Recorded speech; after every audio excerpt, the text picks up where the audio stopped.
Hello everyone, আসসালামু আলাইকুম। I hope সবাই অনেক ভালো আছেন। তো আজকের এই ভিডিওতে বেসিক্যালি আমরা আইটেলের একটি নতুন স্মার্টফোন আইটেল S23 প্লাস এই স্মার্টফোনকে ফুল রিভিউ করব।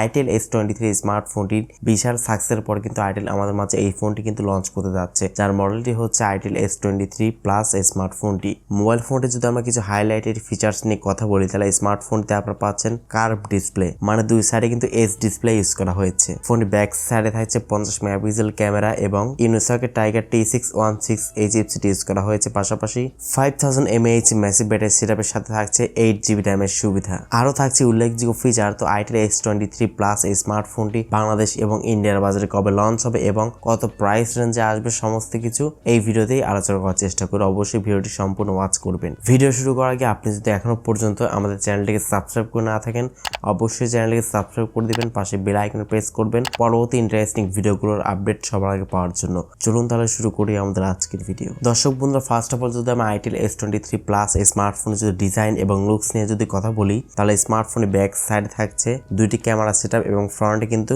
মিডল পাঞ্চল যুক্ত ক্যামেরা ইউজ করা হয়েছে। ব্যাক সাইড ডিজাইনটি কিন্তু পার্সোনালি আমার কাছে অনেক বেশি ভালো লেগেছে। সবচেয়ে বড় বিষয় তো হচ্ছে স্মার্টফোনের ফ্রন্টে কিন্তু আপনারা এস ডিসপ্লে পেয়ে যাচ্ছেন, কার্ভ ডিসপ্লে কিন্তু পেয়ে যাচ্ছেন। ফোনটির ডিসপ্লে সেকশন ইউজ করা হয়েছে 6.78 ইঞ্চ একটি ফুল এইচডি প্লাস রেজুলেশনের একটি অ্যামোলেড ডিসপ্লে ইউজ করা হয়েছে।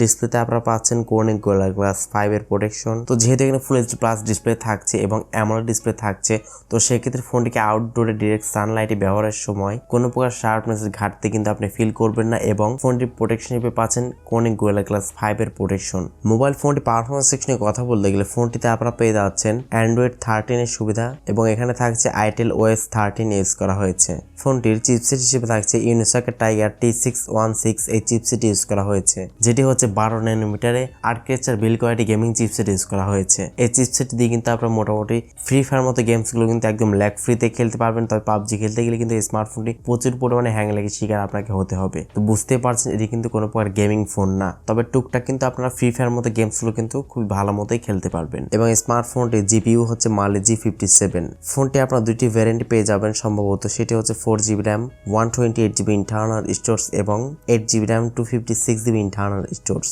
এবং এর UFS হচ্ছে 2.0 ইউজ করা হয়েছে। ফোনটি ব্যাক সাইডে থাকছে দুইটি ক্যামেরা সেটআপ। মেইন ক্যামেরা হচ্ছে 50 মেগাপিক্সেল এবং সেকেন্ড ক্যামেরাটি হচ্ছে 0.8 মেগাপিক্সেল একটি ক্যামেরা ইউজ করা হয়েছে এবং স্মার্টফোনটির ফ্রন্টে থাকছে 32 মেগাপিক্সেল একটি ক্যামেরা। ফোনের সামনে পেছনে উভয় ক্যামেরাতে সর্বোচ্চ আপনারা 1080p 30fps ভিডিও রেকর্ডিং করতে পারবেন। এছাড়া ফোনতে লাউড স্পিকার 3.5 মিলিমিটার হেডফোন জ্যাকেটের পাশাপাশি টাইপ সি কানেক্টিভিটি সুবিধাও আপনারা পেয়ে যাচ্ছেন চার্জিং পোর্ট হিসেবে। যেহেতু এখানে অ্যামোলেড ডিসপ্লে থাকছে, তো সেক্ষেত্রে আপনারা ফিঙ্গারপ্রিন্ট হিসেবে in display optical fingerprint scanner সুবিধা কিন্তু আপনারা পেয়ে যাচ্ছেন, যেটি অবশ্যই খুবই ভালো ব্যাপার। ফিঙ্গারপ্রিন্ট সেন্সরটি যথেষ্ট ফাস্ট অ্যান্ড অ্যাকুরেট বলে জানতে পেরেছি। তো দর্শক বন্ধুরা, অ্যাট লাস্ট ফোনটি ব্যাটারি সেকশনে কথা বলতে গেলে ফোনটি ব্যাটারি সেকশনে ইউজ করা হয়েছে 5000 mAh ম্যাসিভ ব্যাটারি সেটআপ এবং এই ফোনটির বক্সের সাথে আপনারা পেয়ে যাবেন 18 ওয়াট একটি charging support. Itel S23 plus এই স্মার্টফোনটি আপনারা দুটি কালার ভ্যারিয়েন্টে পেয়ে যাবেন, সেটি হচ্ছে ব্ল্যাক অ্যান্ড সায়ান। এই দুটি কালার ভ্যারিয়েন্টে আপনি স্মার্টফোনটি পেয়ে যাবেন। দর্শক বন্ধুরা, অনেক বিষয় নিয়ে তো কথা হলো, তো এখন মেইন টপিকস নিয়ে কথা বলা যাক। দর্শক বন্ধুরা, আইটেল S23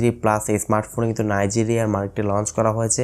বাংলাদেশি টাকা হিসেবে 11,000 টাকার আশেপাশে ফোনটি লঞ্চ করা হয়েছে নাইজেরিয়ার মার্কেটে। তবে স্মার্টফোনটি বাংলাদেশ বা ইন্ডিয়াতে আসলে ফোনটির প্রাইসটি হতে পারে 13 থেকে 14,000 টাকার মধ্যে ফোনটির প্রাইসটি হতে পারে, এমনটাই এক্সপেক্ট করা যাচ্ছে। যদিও বা এই ব্যাপারে কোনো প্রকার অফিসিয়ালি কোনো অ্যানাউন্স দেওয়া হয়নি। ফোনটি আসলে কবে লঞ্চ হবে বাংলাদেশে এরকমও কিন্তু কোনো প্রকার অ্যানাউন্স এখনো পর্যন্ত অফিসিয়ালি আসেনি। অফিসিয়ালি জানতে পারলে অবশ্যই আপনার মাঝে আমি শেয়ার করার চেষ্টা করব। সো আজকের মতো এই পর্যন্ত, দেখা হচ্ছে নেক্সট ভিডিওতে। সে পর্যন্ত অবশ্যই সবাই ভালো থাকবেন, সুস্থ থাকবেন। আসসালামু আলাইকুম।